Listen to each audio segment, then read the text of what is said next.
கூட்டணி கட்சியாக வருவதற்கு தயாராக இல்லை. இதற்கெல்லாம் பாஜக நீங்க சொன்ன மாதிரி காது கொடுக்குதா இல்ல பை அப்படின்னு சொல்லிருச்சா?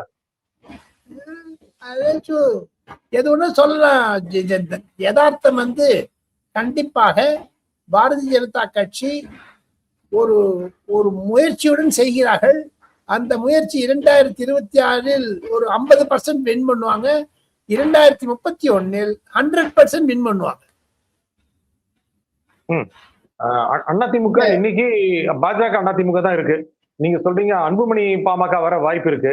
தேமுதிக திமுக பக்கம் போயிருங்கிற மாதிரி தெரியுது. வேற யார் வருவாங்க? கிருஷ்ணசாமி கூட வரமாட்டார் மாதிரி தெரியுது.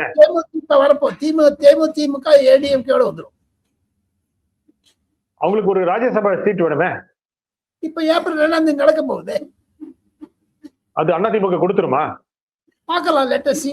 அது பேச்சுவார்த்தைகள் எப்படி இருக்குன்னு தெரியும் இல்லையா? ஏன்னா ஒரு ராஜ்யசபா சீட் என்பது 6 அசம்பிளி.